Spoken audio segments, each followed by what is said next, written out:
Hari ini, gue mau bahas sesuatu yang jarang banget dibahas secara serius di Indonesia, yaitu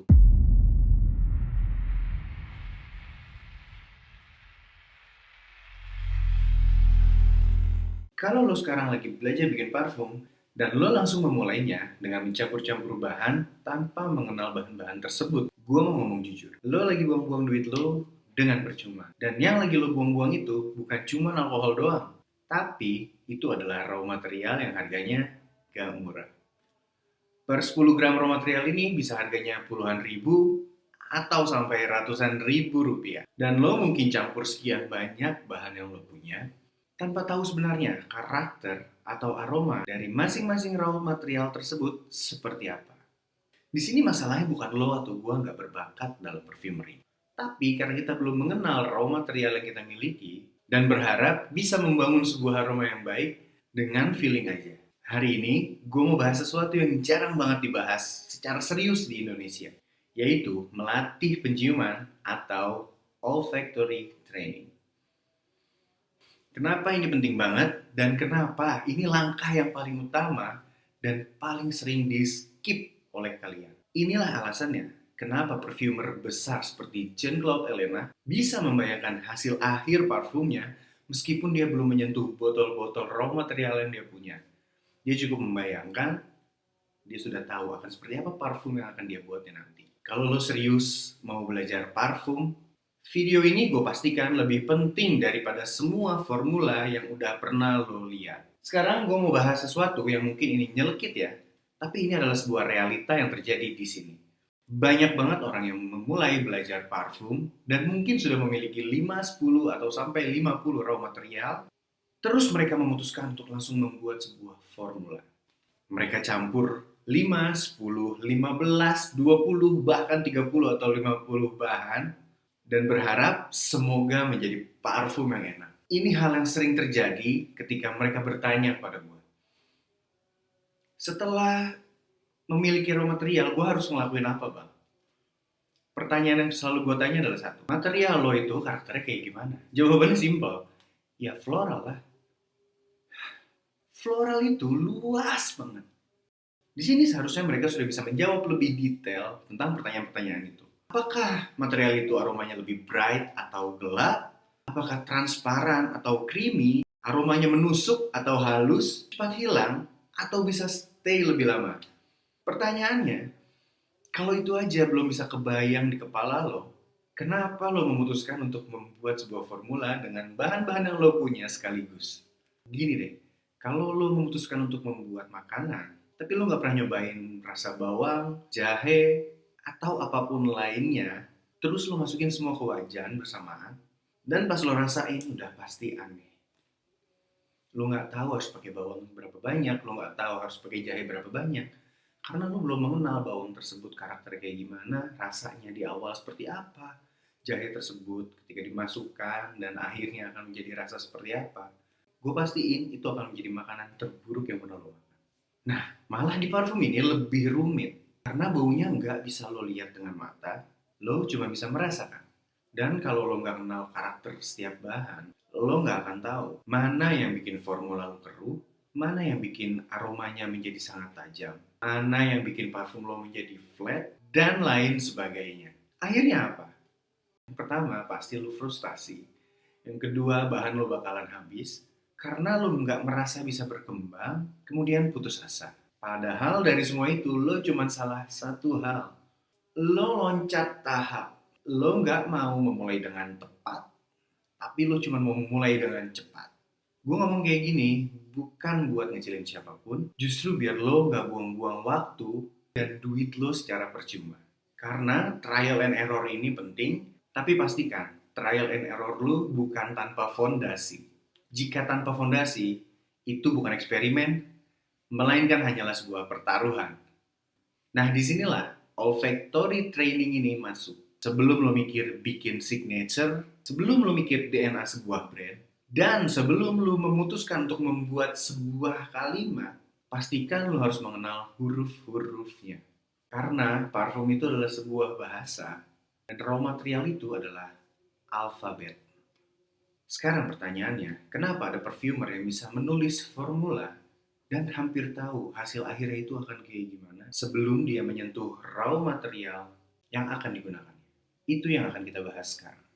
Salah satu contoh yang gue ambil adalah Jean-Claude Ellena. Dia dikenal sebagai perfumer legendaris dengan style yang minimalis. Tapi yang bisa gue pastikan hasilnya adalah elegan banget.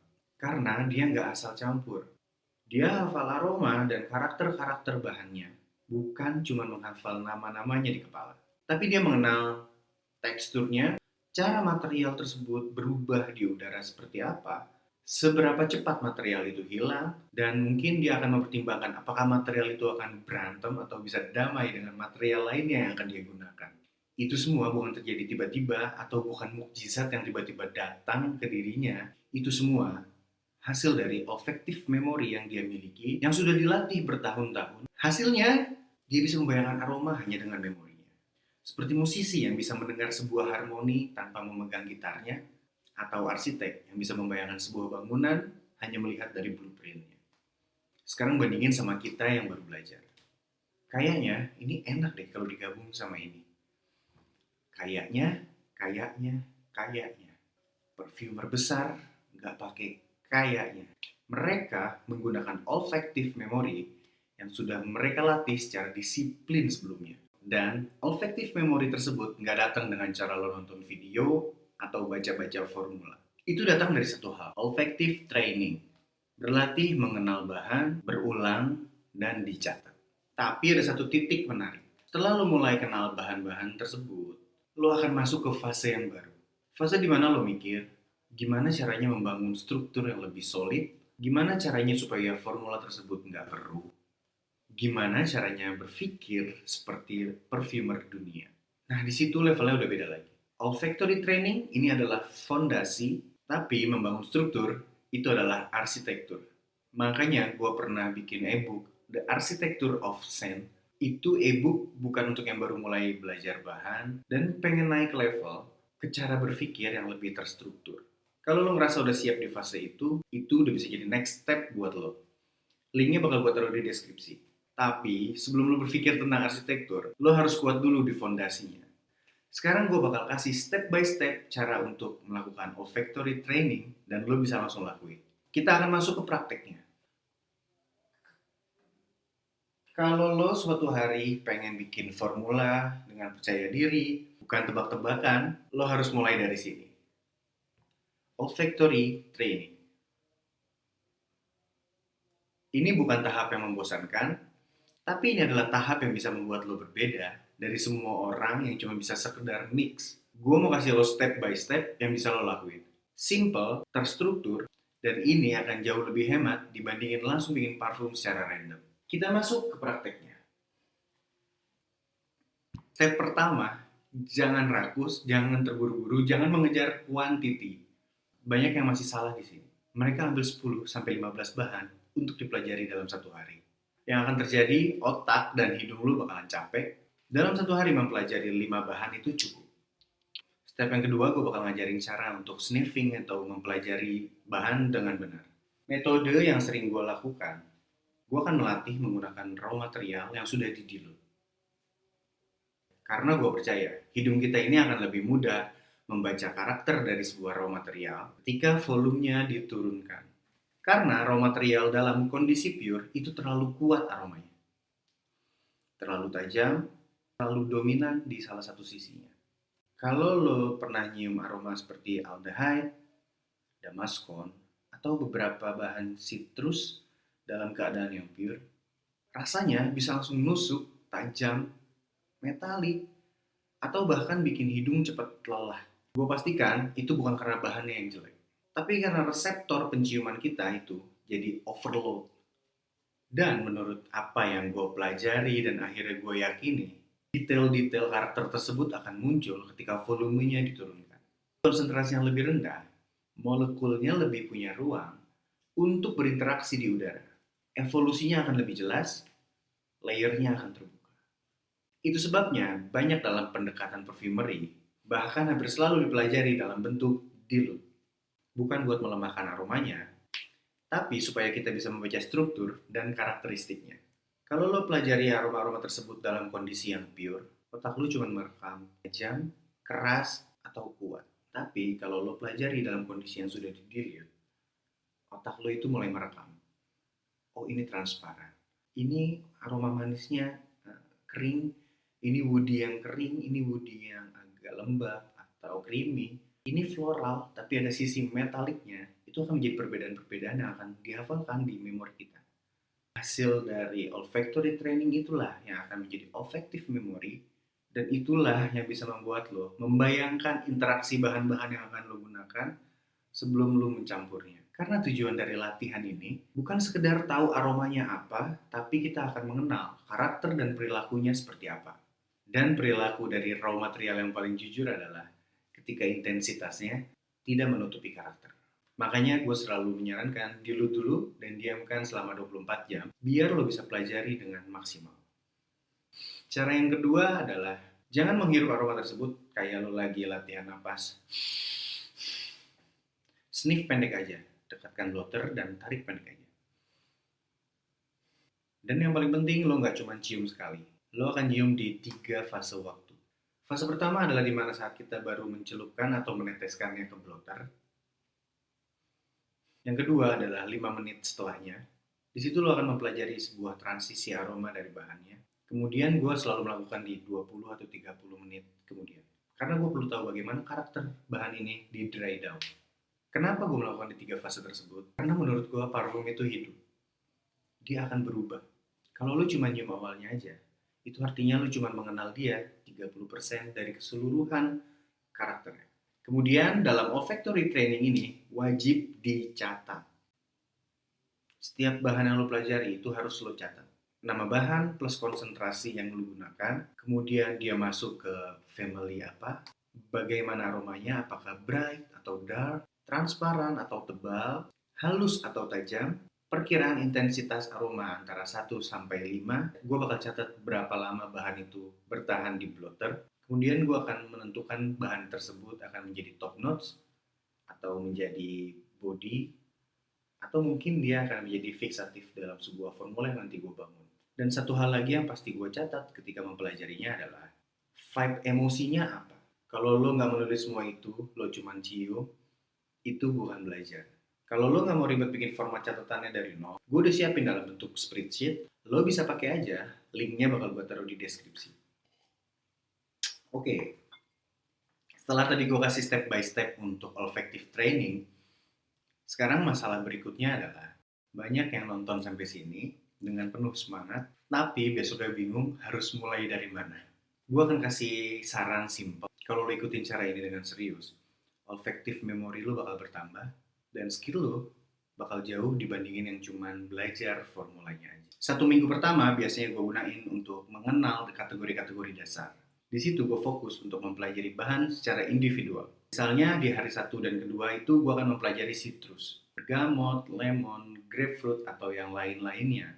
Di hari ketiga dan keempat gue akan mempelajari aroma-aroma green, istrihexanol, galbanum, atau dan yang lain-lainnya juga. Kemudian di hari kelima dan keenam gue akan mempelajari floral seperti hedion, phenylethyl alkohol, hydroxycitronellal, atau dan yang lainnya juga. Tujuan di minggu ini cuma satu. Lo sudah bisa membayangkan aroma-aroma bahan yang lo dengar tanpa lo harus menciumnya lagi. Tapi jangan lupa, biasanya gue akan membuat dilute-nya 1 hari sebelum gue akan mempelajari bahan tersebut. Kemudian di minggu berikutnya, gue bakal coba belajar bahan-bahan yang gue pelajarin di minggu lalu, tapi tentang tekstur dan perilakunya.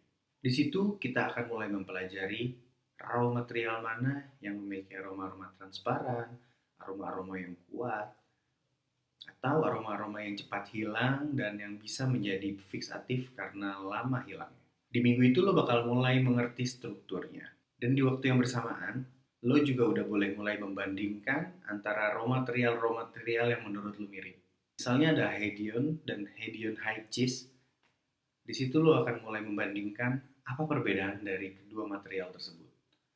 Makanya gue selalu bilang di awal, olfactory training itu bukan tambahan. Ini adalah fondasi yang paling penting ketika kita memulai untuk mempelajari sebuah ilmu perfumery. Berkali-kali gue bilang, perfumer besar bisa membayangkan hasil akhir dari formulanya hanya dengan menggunakan olfactive memorinya tanpa harus mencampur bahan-bahannya dulu. Itu karena mereka pernah ada di fase ini, olfactive training, mengumpulkan olfactive memory sebanyak-banyaknya dari semua bahan yang dia punya, dan mereka nggak pernah skip bagian latihan ini.